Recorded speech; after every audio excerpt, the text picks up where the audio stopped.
इस वीडियो में मैं डॉक्टर इजल के बारे में, राजीव दीक्षित के बारे में, डॉक्टर विश्वरूप राय चौधरी के बारे में और भी ऐसे बहुत सारे खुलासे करने वाला हूं जो दुनिया में ऐसे डॉक्टरों ने ऐसे ऐसे काम करे जो सोचकर आप हैरान हो जाओगे। कैसी कैसी बीमारियां ठीक करी।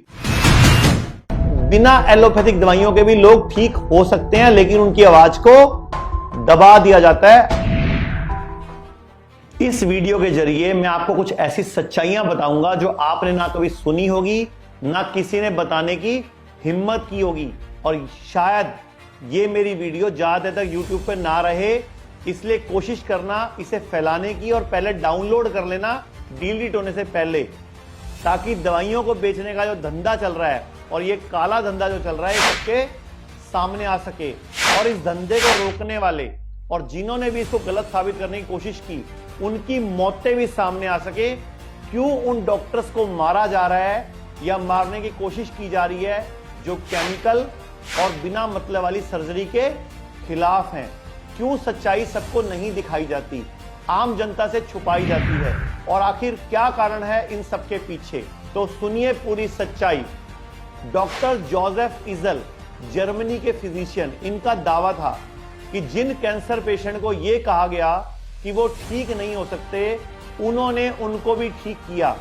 डॉक्टर इजल का मानना था कि कैंसर इम्यून सिस्टम को वीक करने की वजह से होता है और इसे बिना केमिकल वाली ऑल्टरनेटिव मेडिसिन से ठीक किया जा सकता है। लेकिन 1961 में उन पर फ्रॉड और मर्डर का चार्ज लगाकर उनको जेल में डाल दिया गया और इजल के इलाज को किसी ने अप्रूव नहीं किया। 1981 में उन्होंने किताब लिखी जिसका नाम था माई फाइट अगेंस्ट कैंसर। अब इस वीडियो में मैं डॉक्टर इजल के बारे में, राजीव दीक्षित के बारे में, डॉक्टर विश्वरूप राय चौधरी के बारे में और भी ऐसे बहुत सारे खुलासे करने वाला हूं जो दुनिया में ऐसे डॉक्टरों ने ऐसे ऐसे काम करे जो सोचकर आप हैरान हो जाओगे। कैसी कैसी बीमारियां ठीक करी, लेकिन उनको गला दबाकर या मार दिया गया, जेलों में डाल दिया गया, उनको खत्म कर दिया गया। मुझे भी YouTube पे मैसेज आते हैं, आचार्य जी आप इतना खुल के बोलते हो, आपको डर नहीं लगता? अरे नहीं डर लगता भाई, क्या करें, मेरी आत्मा नहीं मानती कि कुछ गलत हो रहा हो तो मुझसे सहन नहीं होता। मैं आपको बताता हूं, 1981 में डॉक्टर इसल ने किताब लिखी जिसका नाम था माई फाइट अगेंस्ट कैंसर। 11 फरवरी 1998 में 90 साल की उम्र में उनकी मृत्यु हो गई, जिसका कारण निमोनिया बताया गया।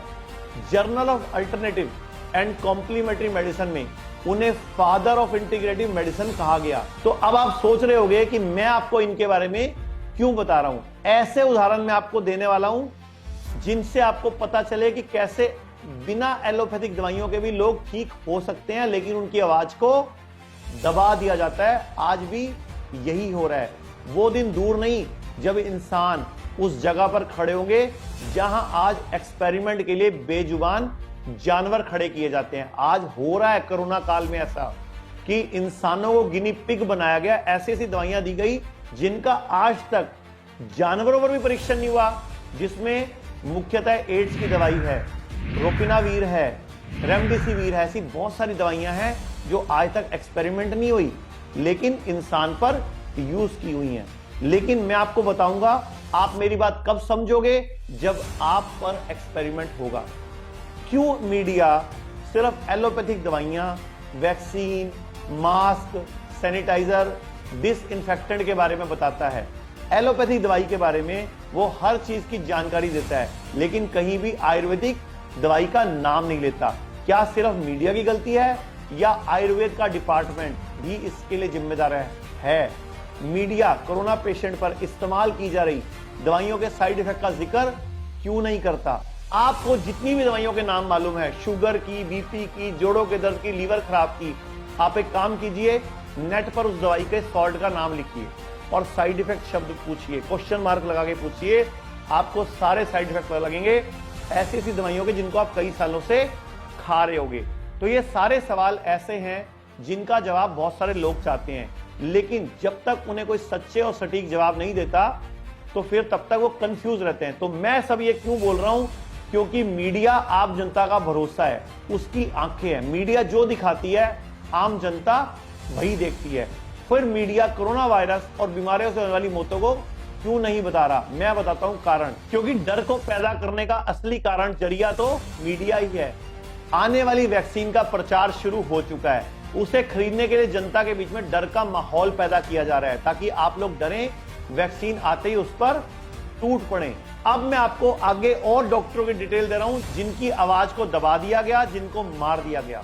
मीडिया हॉस्पिटल जहां कोरोना कैसा चल रहा है उसकी फोटो दिखाता है, चाहे कोई एकदम ठीक हुआ हो या नहीं हुआ हो उसके लिए तालियां बजवाता है, स्वास्थ्य कर्मियों को दिखाता है। लेकिन क्या आपने किसी न्यूज चैनल पर देखा कि मध्य प्रदेश के 23 जिलों में आयुर्वेदिक औषधि से 1563 कोरोना पेशेंट में से 1528 पेशेंट कोरोना से स्वस्थ हो चुके हैं। लेकिन इसमें भी एक झोल है, इनको सिर्फ आयुर्वेद नहीं दिया गया, 4 दवाइयां आयुर्वेद की और 3 दवाइयां एलोपैथी की दी गई। यही तो फ्रॉड हो रहा है कि आयुर्वेद के नाम पर भी अभी भी छुपाया जा रहा है सच।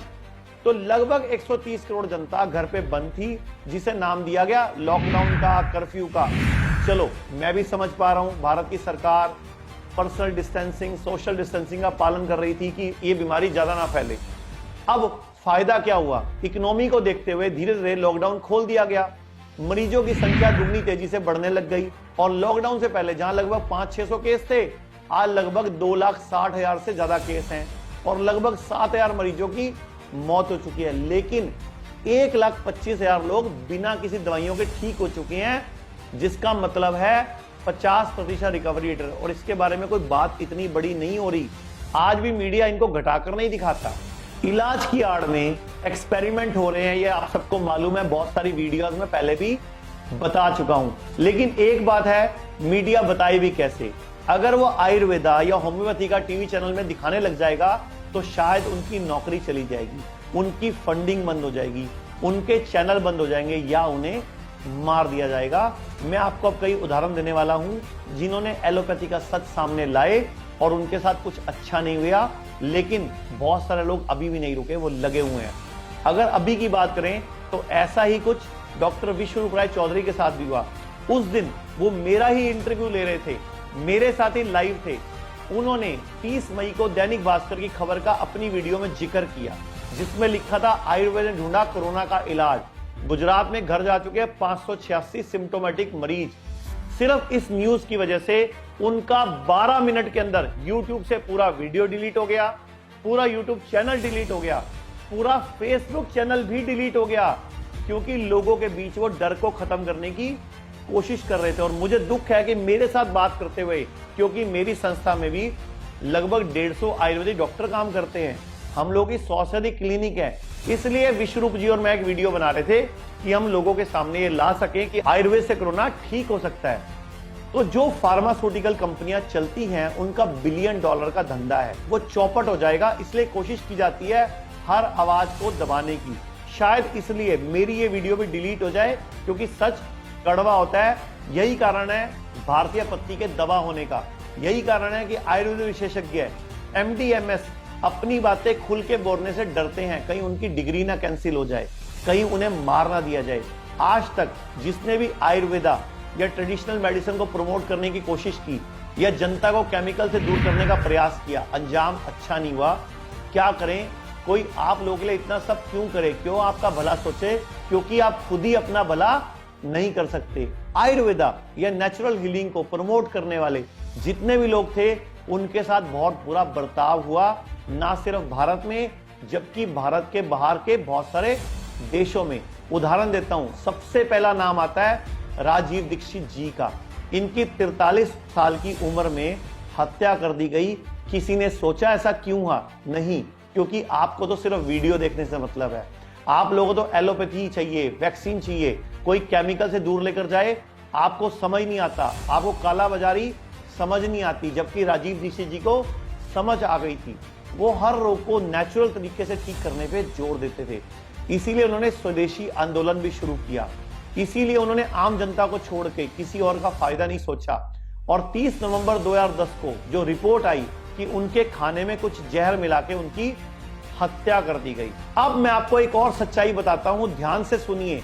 मशहूर डॉक्टर सैबी हॉर्न ड्रोन के हर्बलिस्ट, इनका कहना था कि दुनिया की किसी भी बीमारी को नेचुरल तरीके से ठीक किया जा सकता है, और उन्होंने यह करके भी दिखाया। कैंसर, एड्स, आर्थराइटिस, एसएलई जैसी बीमारियों को बिना किसी केमिकल के नेचुरल तरीके से ठीक किया। लेकिन 10 फरवरी 1987 को इन पर आरोप लगा दिया गया, आप झूठे हो, चोर हो, आप लोगों को यह कहकर कि आपके पास इलाज है बेवकूफ बना रहे हो।